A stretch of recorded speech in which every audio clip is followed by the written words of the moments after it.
ये सवाल का जवाब तो ओवैसी साहब देंगे, और जो महागठबंधन बना रहे हैं हम आपको लिख के दे रहे हैं, ओवैसी साहब भी उसमें आ जाएंगे तो भी आपको परिणाम नहीं अलग मिलने वाला है। आप गठबंधन में जोड़ लीजिए ओवैसी साहब को तो भी उसका कोई फायदा नहीं होगा। बंगाल में हम चुनाव लड़ाए हैं। आप राजनीति के बारे में सुनती पड़ती, हम चुनाव लड़ाते हैं। बंगाल में आईएसएफ, कांग्रेस और लेफ्ट अलग चुनाव लड़े। टीएमसी पर बहुत दबाव था हम लोगों पर कि हम उनसे महागठबंधन कर ले तभी भाजपा को रोका जा सकता है। कई बार दीदी को भी ऐसा लगा कि कांग्रेस को साथ ले ले, लेफ्ट को नहीं तो कम से कम आईएसएफ को साथ में ले ले। हमने वो गठबंधन नहीं किया, फिर भी हमको कितना वोट आया? टीएमसी को 48% हम लोग चुनाव जीत कर आए। मुसलमान वहां कितना है? 27%। उसी चुनाव के समय असम में भी एक चुनाव हुआ जहां बदरुद्दीन साहब की पार्टी है और महागठजोड़, महायुति, महागठबंधन बनाया गया कांग्रेस बदरुद्दीन जी की पार्टी में। वहां चुनाव कौन जीता? भाजपा।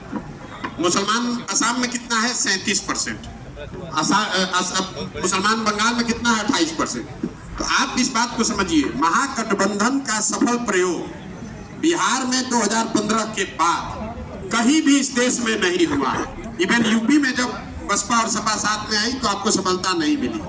जब तक आप इस बात को समझिएगा नहीं कि जब महागठबंधन बनता है तो क्यों आप चुनाव हारते हैं। जैसे ही महागठबंधन बना तो हर आदमी ऊपर से नीचे तक ये लिखने लगेगा कि अब मुसलमानों का वोट नहीं बटेगा। तो ये खबर जितनी आप पढ़ रहे हैं उतने हिंदू भी पढ़ रहे हैं, तो उससे भाजपा को पोलराइज करने में आसानी होती है। लेकिन मान लीजिए बंगाल जैसा सिचुएशन है तो अखबार वाले भी कह रहे हैं कि इस बार टीएमसी हारेगी, इसलिए हारेगी क्योंकि मुसलमानों का वोट बट रहा है। मुसलमान का वोट जा रहा है कांग्रेस में, लेफ्ट में, आईएसएफ में। तो मान लीजिए कुछ मुसलमान का वोट गया होगा, उससे क्या फर्क पड़ गया, लेकिन हिंदू पोलराइज नहीं हुआ। हमको 48% वोट आया। तो जो जीतने का तरीका है, मैं बार बार आपको बता रहा हूं अपने 10 साल के अनुभव के आधार पर, 50% जो हिंदू है, जो विचारधारा के आधार पर भाजपा से लड़ रहा है, जितना मजबूती से आप लड़ रहे हैं आपसे भी ज्यादा मजबूती से वो लड़ रहा है, उसका अगर आधा भी आपके साथ आ जाए तो 25% वोट हो गया, 20% वोट हुआ। और उसके साथ अब अपनी ताकत जोड़ दीजिए, 20% हो गया, 45% वोट। लेकिन अगर आप सोचिएगा कि हर एक मुसलमान का वोट ले लें तो उस चक्कर में हिंदू हाथ से निकल जाएगा। यही फर्क है आईएसएफ के स्ट्रेटजी में, नीम के स्ट्रेटजी में और स्ट्रेटजी जो हम समझा रहे हैं। आपके यहाँ की तो सर वही 60-40 आपके यहाँ भी चल रहा है, वही सब। सुनिए प्रशांत जी, एक सवाल मेरा इधर से 2 सवाल मेरे हैं। मैं एक रिसर्चर हूँ और मेरा नाम इसार से जो जिसके पास माइक है उससे पूछो, हम तो जवाब दे रहे हैं। मेरा सवाल ये है कि मैं भी मतलब कि नॉर्थ इंडिया में मैंने भी देखा हुआ है कि मुसलमान आज आगे तक ऊपर करके बोलो। मुसलमान आज जो है एक विकल्प विहीन है, जैसा कि आपने भी कहा। तो आप ऐसा क्या करना चाहते हैं कि जो बाकी पार्टियां हैं, जैसे कांग्रेस है, बीएसपी है, सपा है, आरजेडी है, जेडीयू है, इनसे अलग आपका क्या पॉलिटिकल स्टैंड होगा जो आप इन लोगों से अलग होकर के इन लोगों के लिए करना चाहते हैं? पहला सवाल। दूसरा सवाल कि जो आबादी के हिसाब से भागीदारी की बात होती है तो आप उसके लिए क्या करेंगे? क्या आपके पास ऐसा कुछ नहीं करेंगे, कुछ नहीं करेंगे। आबादी के हिसाब से आपको कुछ काम भी नहीं देंगे, आपको भागीदारी भी नहीं देंगे। जिस समाज में लोग खुद ही भागीदारी के लिए नहीं खड़े, हम कैसे भागीदारी दे देंगे?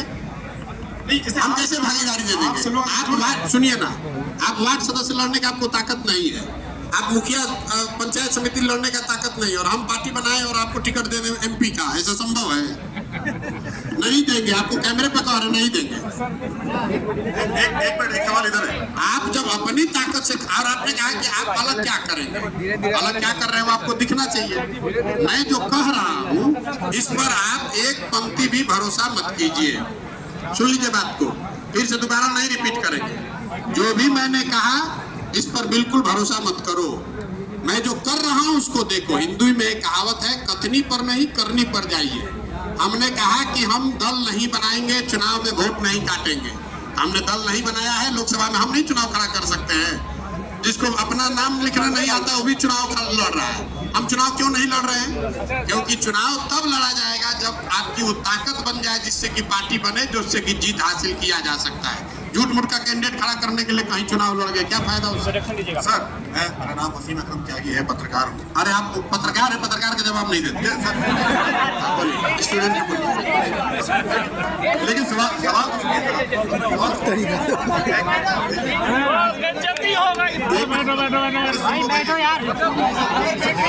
सवाल ये है कि जो मौजूदा पॉलिटिक्स है इसमें जो मुसलमानों का जो वोट है, अरे भैया माइक को ऊपर जी, मुसलमानों का जो वोट है वो एक तरह से महत्वहीन हो चुका है। जी